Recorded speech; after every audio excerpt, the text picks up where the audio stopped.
The last human footprints on the moon were made in December of 1972, and they were never meant to be the last. At the time, planners inside NASA assumed that lunar missions would pause, then resume with better hardware, longer stays, and permanent outposts. What followed instead was silence, and that silence still hasn't been fully explained. A lesser-known detail from internal NASA planning documents is that as late as 1971, at least 3 additional Apollo missions were penciled in on paper, complete with preliminary crew rotations, before budget reality erased them. To understand why humanity stepped away from the moon, you have to understand the world that existed before Apollo 17 ever lifted off. The space race did not begin as a quest for exploration. It began as an argument about power, reach, and credibility. In the late 1950s, the United States and the Soviet Union were not racing to explore space. They were racing to prove whose rockets could cross continents carrying nuclear warheads. Spaceflight was a byproduct of intercontinental missile development, not the goal itself. A non-obvious fact often missed is that the first successful Soviet satellite launches reused hardware directly derived from the R-7 Semyorka, a missile originally designed to carry a thermonuclear device, not scientific instruments. By the early 1960s, orbit became a public theater. Yuri Gagarin's flight in April 1961 wasn't just a technological achievement, it was a political shockwave. Inside Washington, the fear was not that the Soviets had reached orbit, it was that they might soon dominate it. Less discussed is that several early U.S. intelligence assessments assumed Soviet orbital launches were far more reliable than they actually were, which pushed American leadership into more aggressive timelines than engineering teams preferred. President Kennedy's lunar challenge was born from that fear. Landing a man on the moon was never the cheapest option, it was simply the clearest one. A moon landing was binary, you either did it or you didn't. There was no ambiguity, no quiet partial success. Behind the scenes, engineers knew the risks were extreme. Apollo spacecraft were fragile machines, stitched together under immense time pressure, operating at the edge of what 1960s technology could tolerate. One engineering compromise rarely mentioned outside technical circles is that the Apollo lunar module was intentionally built without aerodynamic considerations at all. It could never fly in atmosphere because shaving weight mattered more than versatility. By the time Apollo 11 landed in July 1969, the United States had achieved its political objective, but the machinery of the program did not stop.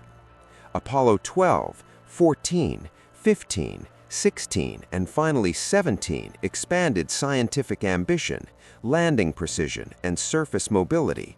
The moon became a workplace rather than a destination. Apollo 17, launched in December 1972, carried the most scientifically trained crew of the entire program. Harrison Schmitt, the mission's geologist, was not a test pilot. He was there to work, sample, and interpret.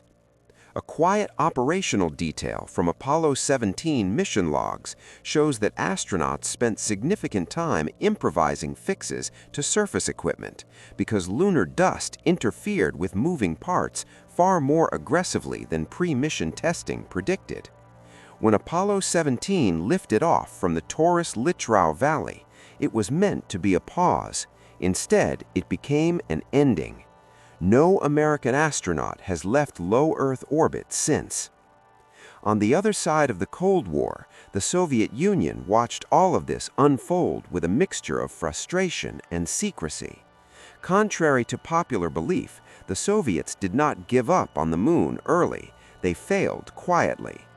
Between 1969 and 1972, the Soviet N-1 rocket, their moon launcher, failed catastrophically on every launch attempt. A lesser-known detail is that one N1 explosion in July 1969 was powerful enough to destroy the launch complex entirely, delaying further attempts for over a year and forcing engineers to rebuild from rubble. The Soviet lunar program suffered from structural problems that went beyond engineering. Unlike NASA, which centralized authority after early failures, the Soviet space program was fragmented across competing design bureaus. This meant that propulsion, guidance, and life support systems were often developed in isolation, then forced together late in the process. By the early 1970s, Soviet leadership faced an uncomfortable truth. They could not reach the moon before the Americans, and they could not justify the cost of continuing to try. So they pivoted. Salyut space stations replaced lunar ambition. Long-duration human presence in orbit became the new prestige project. An internal Soviet military assessment from the mid-1970s noted that orbital endurance provided more strategic intelligence value than symbolic lunar landings. Back in the United States, Apollo faced a different enemy: money. Public enthusiasm declined faster than expected. Television ratings dropped with each successive mission, even as scientific return increased. A telling statistic from network records shows that Apollo 17's moonwalk attracted fewer live viewers than Apollo 11's launch, despite being more complex and longer in duration. Congress noticed. The Vietnam War strained budgets. Social programs competed for funding.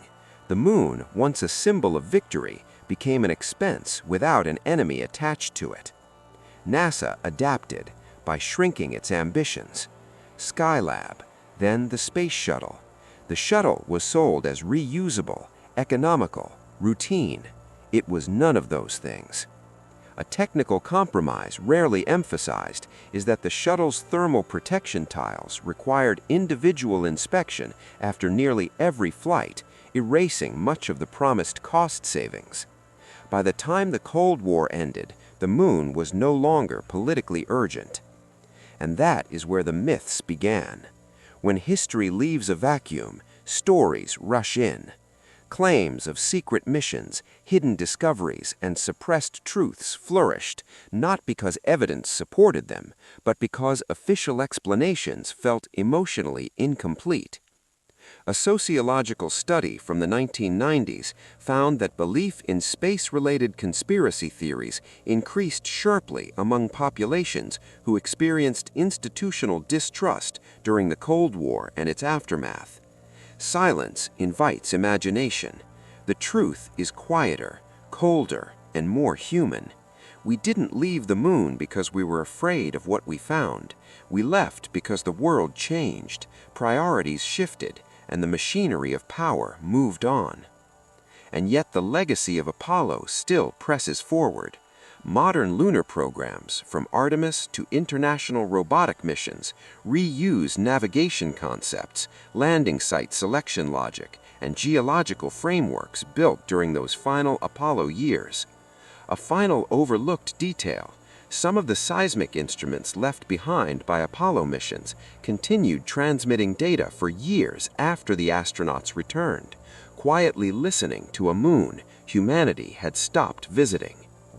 In the next part, we'll look at what people got wrong, the myths, the misunderstandings, and why the idea of hidden lunar truths refuses to die. One of the most persistent beliefs about the end of Apollo is that something went wrong on the moon in 1972 and that governments quietly backed away. It sounds dramatic, it feels intuitive, and it is wrong. What actually ended lunar exploration was not fear, discovery, or danger. It was bureaucracy, economics, and shifting doctrine.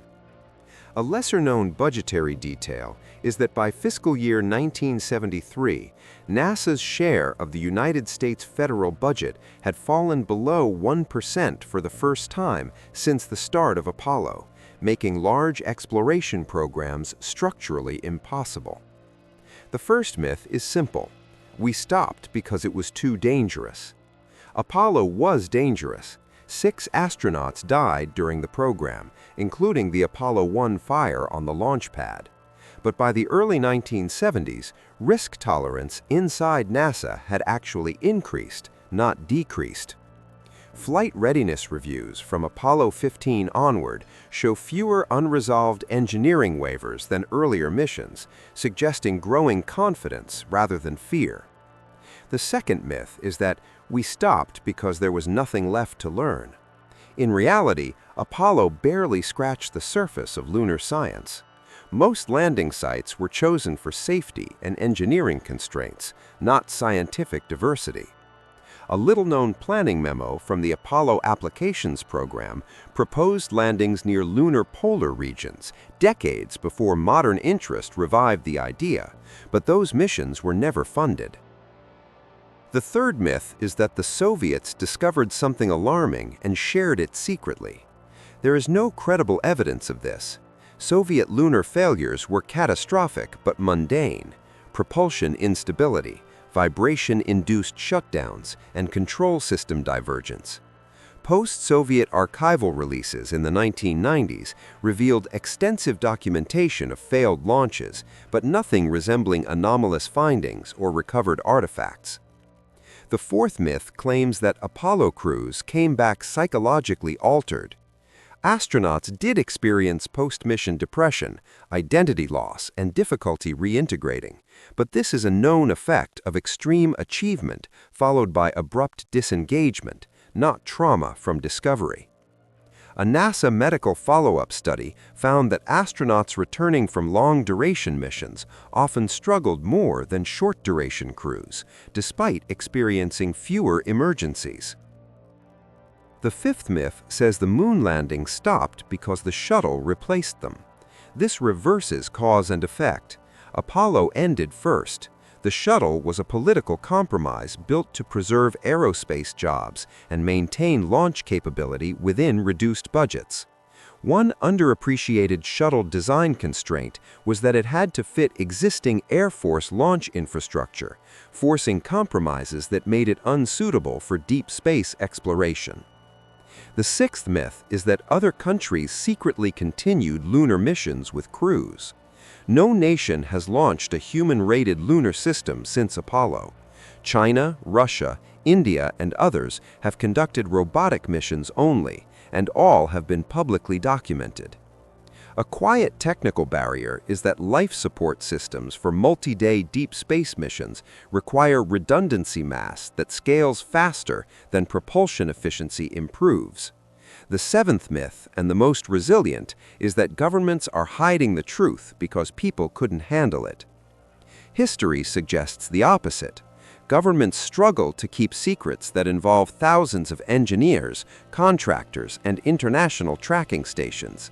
Apollo involved over 400,000 people at its peak. Sustaining a secret of that scale for decades would be historically unprecedented. So why do these myths persist? Because the end of Apollo violated narrative expectation. Human progress is supposed to move forward. We climbed from flight to orbit to the moon, and then stopped. A sociological analysis published in the early 2000s found that technological regression narratives often emerge when public ambition outpaces political will. The moon became a symbol of unrealized promise. Another factor was classification culture. Cold War secrecy trained people to assume that silence meant concealment. Even mundane technical failures were often classified by default, not to hide truth, but to protect design vulnerabilities. A rarely discussed example is that early lunar error margins were classified well into the 1980s, even though they posed no modern security risk. As decades passed, fiction filled the gaps. Books, radio shows, and later internet forums blended genuine documents with speculation, creating stories that felt almost plausible. The danger was not belief, but confusion. When fiction borrows the tone of history, it inherits credibility without accountability. This brings us to the system that actually mattered more than any single mission. The hidden system was not secrecy, it was logistics. Apollo succeeded not because of bravery alone, but because of industrial overcapacity. Saturn V rockets were assembled from components built across dozens of states, coordinated by timelines that assumed unlimited funding. A production bottleneck often overlooked was that the F1 engines for Saturn V required hand-welded injector plates, limiting output regardless of demand. When funding declined, that system collapsed gracefully rather than catastrophically. Factories closed, skilled workers dispersed, tooling was scrapped. By the time political interest returned decades later, the institutional memory was gone. NASA engineers in the 2000s reported difficulty retro-engineering Apollo-era systems because original documentation assumed tacit knowledge that no longer existed. This loss of continuity matters. Exploration is not just about reaching a place, it is about sustaining the ability to return. The Moon did not reject humanity. Human systems simply stopped reaching for it. By the time Apollo 17 returned to Earth, the Moon was no longer the destination. It was supposed to become the starting point. Inside NASA in the late 1960s and early 1970s, planners were not talking about whether humans would stay beyond Earth. They were arguing about how fast. The Moon was meant to be a proving ground. Short stays would become long stays would become permanence. A lesser-known internal study from 1968 proposed rotating crews through semi-buried lunar habitats to reduce radiation exposure using regolith shielding, a concept still referenced in modern lunar base designs. The pressure pushing this vision forward came from several directions at once. First, there was military logic. High ground mattered. Space was the ultimate high ground. Second, there was industrial logic. If spaceflight became routine, the cost curve would drop, just as aviation had done. Third, there was ideological pressure. The Cold War demanded visible dominance, and presence mattered more than flags. But each pressure relied on one assumption: continued political will. And that assumption failed. What existed before cancellation was not a vague dream. It was hardware on paper, budgets in draft, and crews tentatively assigned. Apollo 18, 19, and 20 were not fantasies. They were real missions canceled between 1970 and 1971.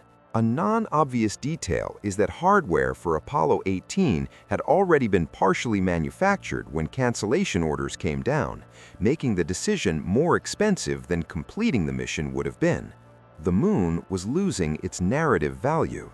By 1970, landing again did not shock the world. It barely made headlines. Political leaders began asking an uncomfortable question: what does the next dollar buy us? The answer increasingly pointed back toward Earth. Environmental movements gained traction. Economic pressures mounted. War consumed attention and resources.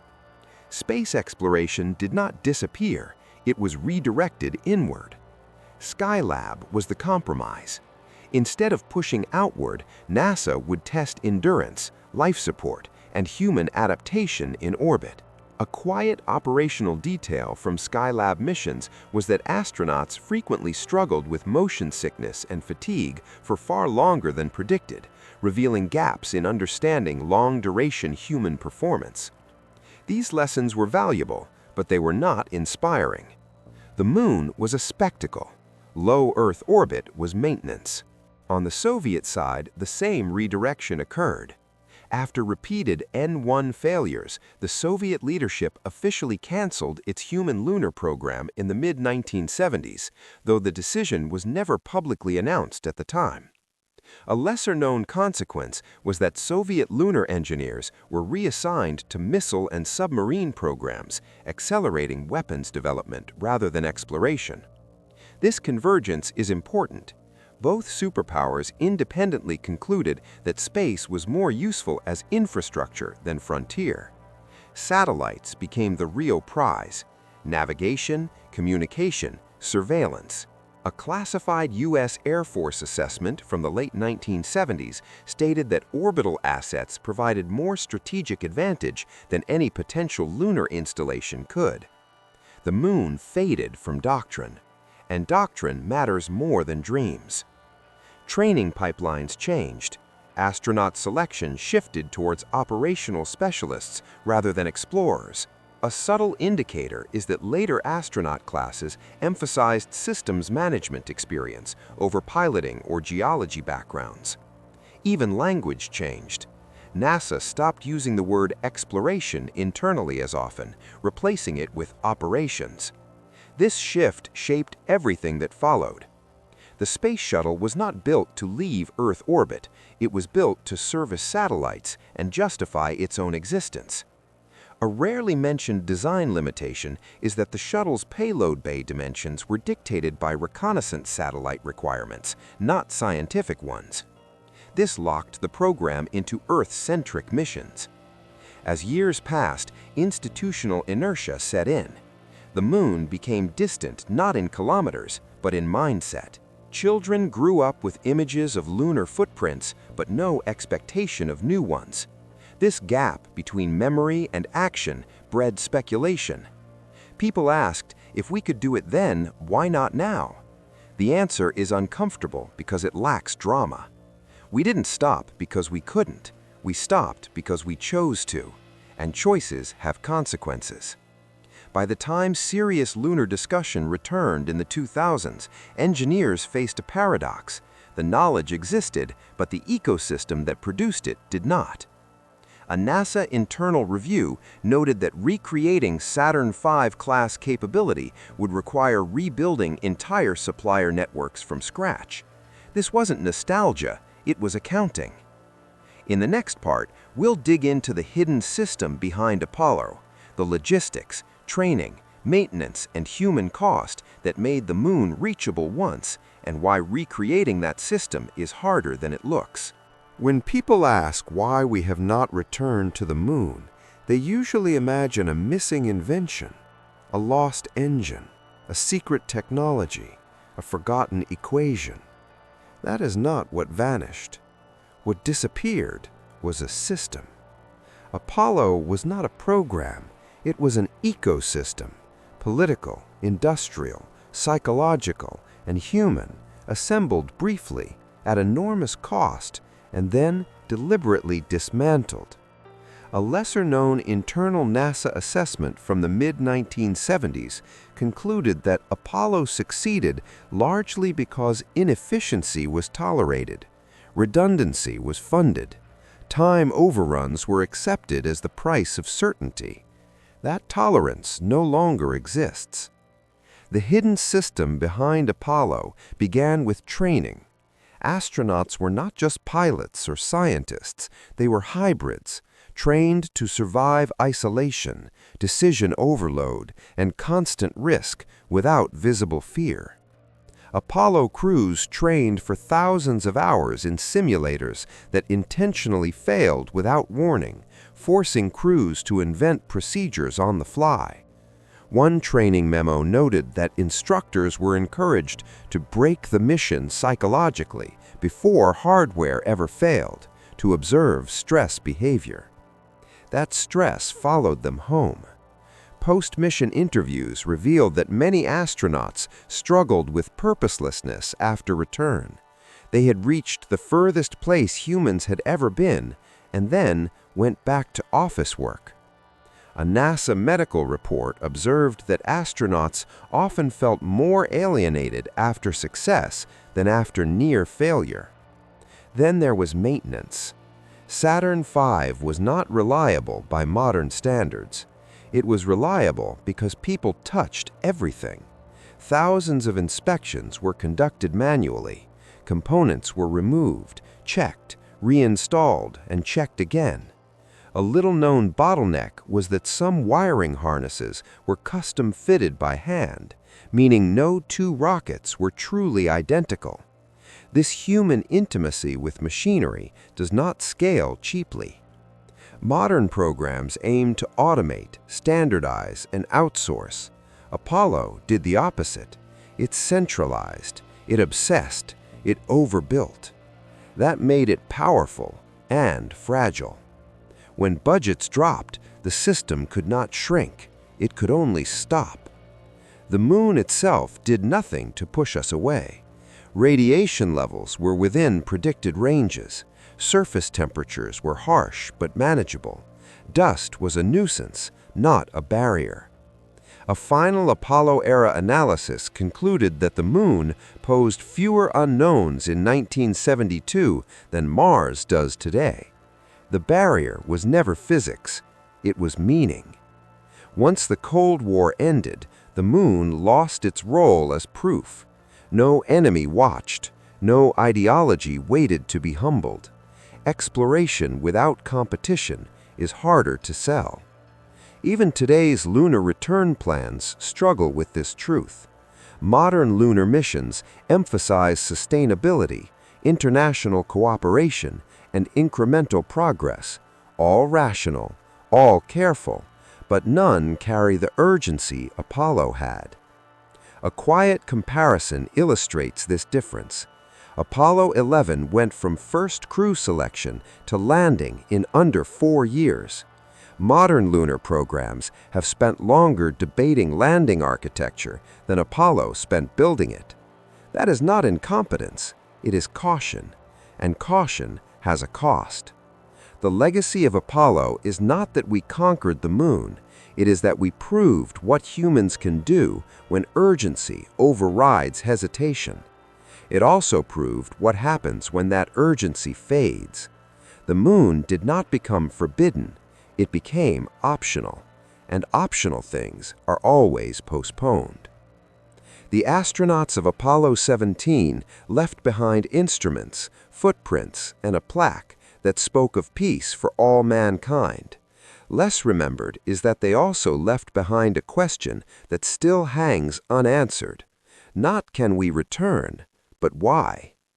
Until that question has an answer strong enough to rebuild an entire system of effort, risk, and belief, the moon will remain what it has been since December of 1972. Close enough to see, too far to reach casually. Waiting, not because it must, but because we chose to walk away.